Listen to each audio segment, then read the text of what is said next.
அப்ப ராஜபக்ஷ அரசாங்கத்தின சீன தார்வுத்தன்மையும் மேற்குலக எதிர்ப்பு தன்மையும் எதிராக மேற்குலகம் விடுத்த சிறு அச்சுறுத்தல் தான் இந்த அறிக்கை. இந்த அளவில் தான் இந்த அறிக்கையை சர்வதேச ராஜேந்திர மட்டத்தில் வச்சு பார்க்கும்போது இதுக்கு உள்ள பெறுமதி அவ்வளவுதான்.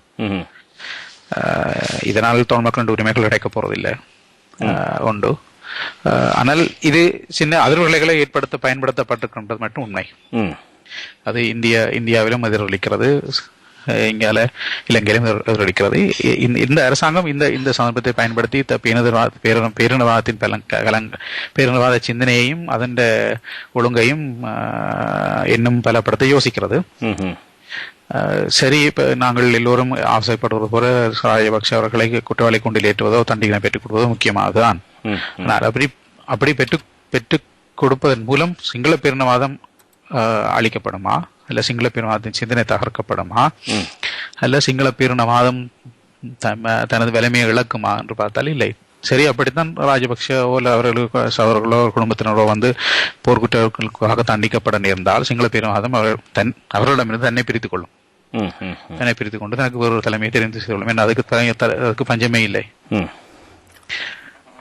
அப்ப என்றபடியால் இது அதிக அளவு முக்கியத்துவம் வாய்ந்த ஒன்றா எனக்கு படையில்லை. ஆனால் இங்கே தெரிகிற முக்கியமான விஷயம் என்று சொன்னால், பேரினவாதம் தன்னை எந்த சந்தர்ப்பத்திலும் தன்னை ஒழுங்கமைத்துக் கொண்டு பலமாக தன்னை வெளிப்படுத்திக் கொள்வதும், தமிழ் மக்கள் தங்களுக்கு இடையேயான ஒரு தெளிவான அரசியல் நோக்கமற்ற அரசியல் ரீதியான பலம் உள்ள ஒரு அமைப்பை கொண்டிருக்காததும் தான்.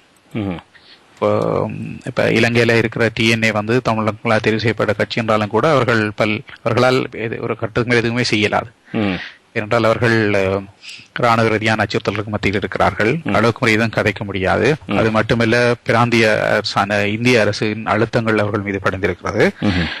இந்த யுத்த நிறுத்த கோரிக்கை, இந்த அறிக்கையில இந்தியாவின் பங்களிப்பு பற்றி பெருளவு சொல்லப்படவில்லை என்று கூறப்படுகிறது. அதுவும் முக்கியமான விஷயம். இப்ப எனவே இந்த இலங்கை அரசை தண்டிப்பதாயின் இந்திய அரசும் அதுக்கான பொறுப்புகளை கூற வேண்டியிருக்கும்.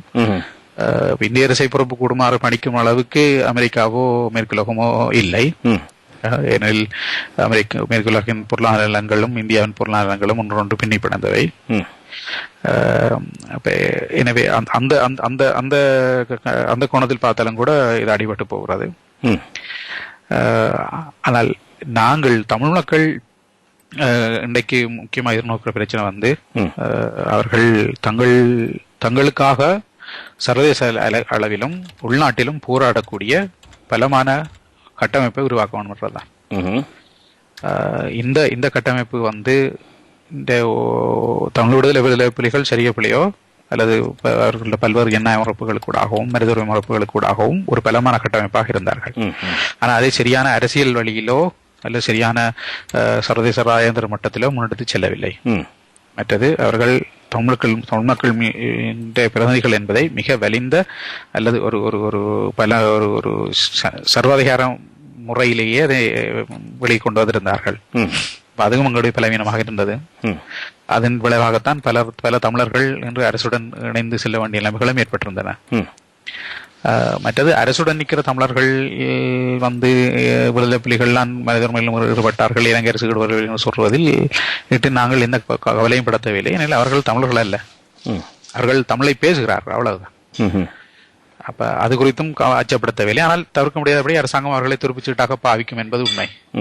அது கருணா தான் அப்படி செய்தான் இல்லை. இப்ப லட்சுமண் கவராம இருக்கிறார், முந்தி ஆனந்த சங்கரி செய்திருக்கிறார், அதுக்கு முதல் மட்டக்களப்பு ராஜேந்திர என்ற அரசியல்வாதி செய்திருக்கிறார். அப்படி பலரும் செய்திருக்கிறேன். ஒரு காலம் இப்படியானவர்கள் உருவாவது தவிர்க்க முடியாது. இதை குறித்து நாங்கள் அதிகம் அச்சப்படுத்தவில்லை. ஆனால் அவர்கள் பெருமளவுக்கு பாதிப்புகளை உண்டு பண்றார்கள் என்பது உண்மைதான். அப்ப உண்மையிலும் எந்த கட்டத்திலும் நாங்கள் முக்கியமாக சிந்திக்க வேண்டியது தமிழர்கள் தங்களுடைய உரிமைகளை பெற்றுக் கொள்வதற்கான வழிகள் எங்கு இருக்கின்றன என்பதுதான். ஐக்கிய நாடுகள் சபையின் அறிக்கை என்பது தமிழர்கள் உரிமைகளை பெற்றுக் கொள்வதற்கான ஒரு வழிவகையாக மாறும் என்று நான் நினைக்கவில்லை. தமிழர்கள் தங்களுடைய உரிமை பெறுவதற்கு 2 வழி இருக்கு. ஒன்று தமிழத்தை அடைவது, அல்லது ஐக்கிய இலங்கைக்குள் எல்லா இனங்களும் சரியாக வாழக்கூடிய ஒரு ஜனநாயக நிலைப்பாட்டை தோற்றுவிப்பது. இந்த 2க்குமே இன்றைக்கு கல்லில் ஆரம்பிக்கிற நிலையிலாம் இருக்கின்றன. நாடு கடந்த அரசு தமிழீழத்தை பெறுதல் என்ற ஒரு நோக்கோடு தொழிற்பட்டுக் கொண்டிருக்கிறது. அது நாடு கடந்த அரசின் ஒரு முக்கியமான அம்சம் என்னவென்றால் அவர்கள் ஜனநாயக பொறுமுறை ஒன்றின் மூலம் அதை அடைய யோசிக்கிறார்கள். தமக்குள்ளும் ஜனநாயக பொறுமுறை ஒன்றை வைத்திருக்கிறார்கள். இந்த ரெண்டு முக்கியங்களும் முக்கியமானது. ஆனால் அதே நேரத்தில் தமிழீழம் மட்டுமே தான் தங்களுடைய தீர்வு என்று சொல்வதன் மூலம் அவர்கள் தற்போதுள்ள ராஜதந்திர மட்டங்களில் உலக ராஜதந்திர நீரோட்டத்துக்குள் ஏற்றுக்கொள்ளப்பட முடியாதவர்களாக விலகி நிற்கிறார்கள். அப்ப அவர்கள் நம்பிக்கை கொண்டிருக்கிற ஜியோ பொலிட்டிக்ஸிலும், அதாவது ஜியோ பொலிட்டிக்ஸ் மாறைக்க தமிழீழம் பிறக்கும் என்று யோசிக்கிறார்கள். இதுக்கான புறநிலையான ஆதாரங்களை அவர்கள் கொண்டிருக்கிறார்களா எனக்கு தெரியல. ஆனா எனக்கு அப்படி தெரியவில்லை. ஜியோ பொலிட்டிக்ஸ் மாறும் என்று பார்த்துக் கொண்டிருப்பதன் மூலம் இதை நாங்கள் அடைய முடியாது. மறுபுறத்தில் இலங்கையில் இனங்களுக்கு இடையிலான ஒற்றுமையை உருவாக்குவதற்கு தடையாக இருப்பது யார் என்று பார்த்தால் அது பேரினவாதம் தான். விடுதலை புலிகள் தடையாக இருந்தார் என்பது உண்மைதான். ஏன்னா அதில் விடுதலை புலிகளின் அரசியல் அணுகுமுறையில் அந்த தவறு இருந்தது. ஆனால் விடுதலை புலிகள் அழிந்த பின்பு அந்த பொறுப்பு முழுக்க சிங்கள மக்களிடமே சென்றிருக்கிறது. அப்ப அந்த சற்று சிறிது நேரத்துக்கு முன்பு பெரிய பேராசிரியர்கள் யாழ்ப்பாணத்திலிருந்து அறிவித்ததாக கூறி நீங்கள் ஒரு கடிதம் ஒன்றை வாசித்திருந்தீர்கள். அதில் அவர் ஒரு பண்பை குறிப்பிட்டார்.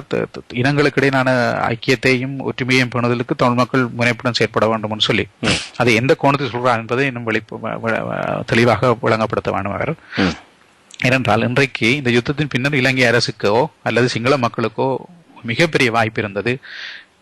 தமிழ் மக்களுக்கான உரிமைகளை வழங்குவதன் மூலம் தாங்கள் ஜனநாயகத்தை விரும்புகிற மக்கள் கூட்டம் என்பதை உறுதிப்படுத்தி இனங்களுக்கு இடையிலான ஐக்கியத்தை உருவாக்கி இருக்கலாம். அதை செய்யவே இல்லை. மீண்டும் சிங்கள பேரினவாதம் மிக மோசமாக தலைவிரித்து ஆடி தமிழ் மக்களின் எல்லா விதமான உரிமைகளையும் அடையாளங்களையும் அளிப்பதற்கு தான் நிற்கிறது. அப்ப அந்த பொறுப்பு சிங்கள மக்கள் மத்தியிலிருந்து வர வேணும். அதுக்கான குரல்கள் பெருமளவுக்கு வரவில்லை. ஜேவிபி சில முயற்சிகளை செய்திருந்தது. ஆனால் அவர்களும் தமிழ் மக்களுடைய அடிப்படை ஜனநாயக உரிமைகளை தமிழர்களுடைய அடையாளத்தையும் ஏற்றுக்கொண்டு அதை செய்ய முற்பட விரும்பவில்லை. அல்லது அப்படி செய்ததற்கு அவர்கள் அஞ்சுகிறார்கள். அவர்கள் அப்படி செய்ய முடியாமல் இருக்கிறது. ஏனெனில் சிங்கள பேரினவாதம் என்பது இலங்கையில் உள்ள எல்லா சிங்கள கட்சிகளிடமும் இருக்கிற பண்பு. ஒரு சில தனிநபர்களிடம் தனிநபர் தனிப்பட்ட அரசியல்வாதிகளிடம் சில ஜனநாயகத்தின் குரல்கள் இருக்கின்றன. இந்த கட்டத்தில் நான் இதை இவ்வாறு கூறலாம் நினைக்கிறேன். தமிழ் மக்கள் சிங்கள மக்களிடம் இருந்து வருகின்ற ஜனநாயக சக்திகளை, இலங்கை அரசின் ஒடுக்குமுறைக்கு எதிராக போராட விரும்புகிற சிங்கள ஜனநாயக சக்திகளை இனங்கண்டு அவர்களை அரவணைக்க வேண்டும் என்று அதை திருத்திக் கொள்ளலாம் என்று நினைக்கிறேன். மற்றது இன்னும் ஒரு விடயம் சொல்ல வேண்டிய யோசனை.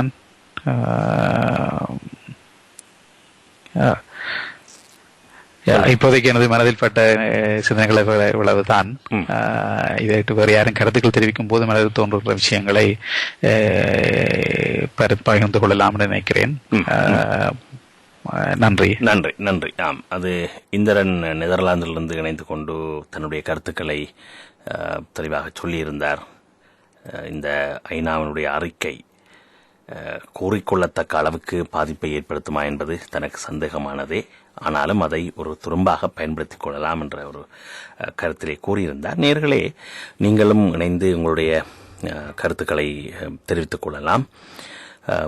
அதாவது நீங்கள் இணைந்து கொள்ள வேண்டிய இலக்கங்கள் உங்களுக்கு தெரியும். பிரித்தானிய இலக்கம் 0044 2081444697, GDBC FM என்ற ஸ்கைப் ஐடியோடாகவும் இணைந்து கொள்ளலாம்.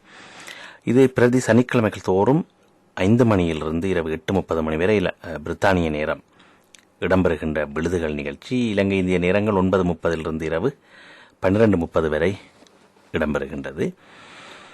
இலங்கை இந்திய நேயர்கள் பலர் தாங்கள் கலந்து கொள்ளாவிட்டாலும் இந்த நிகழ்ச்சியை கேட்டுக்கொண்டிருப்பதாகவும் சிறப்பான நிகழ்ச்சியாகவும் செல்வதாக கூறுகிறார்கள். நன்றி நேயர்களே, நீங்களும் உங்களுடைய கருத்துக்களை நிகழ்ச்சியை கேட்டுக்கொண்டிருப்பதற்கு. ஆனால் நீங்கள் உங்களுடைய சொந்த பெயர்களில் வர வேண்டும் என்பது அல்ல. ஸ்கைப் ஐடியூடாக வருகின்ற பொழுது கூட உங்களுடைய பெயர்களை நாங்கள் இங்கு குறிப்பிடப் போவதில்லை. எனவே நீங்கள் வேறு பெயர்களில் கூட வந்து உங்களுடைய கருத்துக்களை தெரிவித்துக் கொள்ளலாம். நிச்சயமாக அதே போல விழுதுகள் நிகழ்ச்சியோடு இணைந்திருக்கின்றீர்கள். இன்றைய விழுதுகள் நிகழ்ச்சி ஐநாவினுடைய அறிக்கை தொடர்பாகவும் அதனுடைய செயற்பாடுகள், சாத்தியமான செயற்பாடுகள் குறித்தும் ஆராய்ந்து கொண்டிருக்கின்றது. இப்பொழுது இணைக்கின்றார் லண்டனிலிருந்து ஜமுனா ராஜேந்திரன். வணக்கம் ஜமுனா. வணக்கம் குருபரன். அதாவது நிகழ்ச்சியை கேட்டுக்கொண்டிருந்திருப்பீர்கள். பல நேயர்களும் கருத்து தெரிவித்தார்கள், அதே போல் கருத்தாளர்களும் கருத்து தெரிவித்திருந்தார்கள். இந்த விடயத்திலே உங்களுடைய கருத்துக்கள், அதாவது சாத்தியமான நிலைப்பாடுகள், ஐநாவினுடைய அறிக்கை குறித்த விடயங்கள் குறித்து நீங்கள் என்ன கூறுகின்றீர்கள்? உண்மையில் இந்த தாக்கம், சாத்தியமான நிலைப்பாடுகள் குறித்து பேசுவதற்கு முன்பாக நான் இந்த சர்வதேச அரசியலை அணுகுவது சம்பந்தமான விஷயங்கள் குறித்து சில அவதானங்களை முன்வைக்கலாம் நினைக்கிறேன். பொதுவாக மரபு ரீதியான இடதுசாரி பார்வை என்று சொல்லப்படுவது அல்லது பனிப்போர் காலகட்டத்தினுடைய இடதுசாரி பார்வை என்று சொல்லப்படுவது எந்த அளவுக்கு இந்த பொருத்தமாக இருப்பேன் என்கிற ஒரு அடிப்படை கேள்வி, அந்த சந்தேகம் எனக்கு இருக்கிறது. குறிப்பாக பார்த்தீர்கள் என்றால் கெடுபிடி போர் காலகட்டம், பனிப்போர் காலகட்டம், அதற்கு முன்பான காலகட்டத்தில் பார்த்தீர்கள் என்றால் சர்வதேச அரசியல் என்பது ஒடுக்கப்பட்ட மக்களின் சார்பான அறம் என்ற ஒரு அரசியல் ஒன்று இருந்தது. அந்த ஒடுக்கப்பட்ட மக்களினுடைய எல்லா விதமான போராட்டங்களையும் ஒடுக்குகிற ஒரு சர்வதேச அரசியல் ஒன்று இருந்தது. நான் என்ன சொல்கிறேன் என்பது பெரும்பாலானவர்களுக்கு விளக்கம் என்று நினைக்கிறேன். குறிப்பாக சோசியலிச முகாம் என்பது உண்டு. கிழக்கு ஐரோப்பிய நாடுகள், சோவியத் யூனியன், சீனா, வியட்நாம் என்ற இந்த அரசுகள் இருந்தது. அந்த அரசுகள் தேச விடுதலை போராட்டங்கள், ஒடுக்கப்பட்ட மக்களுடைய போராட்டங்களுக்கான ஒரு அறநிலைப்பாட்டை எடுத்தது என்பதை நாங்கள் பார்க்க வேண்டும். ஆனால் இப்போது நாங்கள் பார்க்கிறோம், சோவியத் யூனியன் வீழ்ந்த பிறகு சீனா முதலாளித்துவத்திற்கு மாறிய பின்பு வியட்நாம் சோசியலிசத்துக்கும் முதலாளித்துவத்துக்கும் இருக்கிற நல்ல அம்சங்களை எடுத்துக்கொண்டு எங்களுடைய சமூகத்தை கட்டமைக்கிறோம் என்று சொன்ன பிறகு இம்மாதிரியான ஒடுக்கப்பட்ட மக்களின் சார்பான அற ரீதியான ஒரு அரசியல் இருக்கிறதா என்றால் நாங்கள் அது இல்லை என்று நிச்சயமாகவே நாங்கள் சொல்லலாம். அப்படி பார்க்கிற போது எங்களுக்கு தெரியுது, அறத்தினுடைய அடிப்படையில் சர்வதேச அரசியல் நடக்கவில்லை என்பதால் எதனுடைய அடிப்படையில் இந்த சர்வதேச அரசியல் இயங்குகிறது என்று பார்த்தோம் என்றால் அது தந்திரோபாயத்தினுடைய அடிப்படையில் தான் இயங்குகிறது. ஆனால் இந்த தந்திரோபாயம் கூட தன்னுடைய ஆதிக்கத்தையும் அதிகாரத்தையும் சரியாக செயல்படுத்த வேண்டும் என்றால் ஒரு அறத்தை தேர்ந்து கொள்ள வேண்டிய இருக்கிறது என்பதை நாங்கள் இப்போது சமீபத்திலே பார்க்க வேண்டிய 3 உதாரணங்களை நான் உங்களுக்கு சொல்கிறேன்.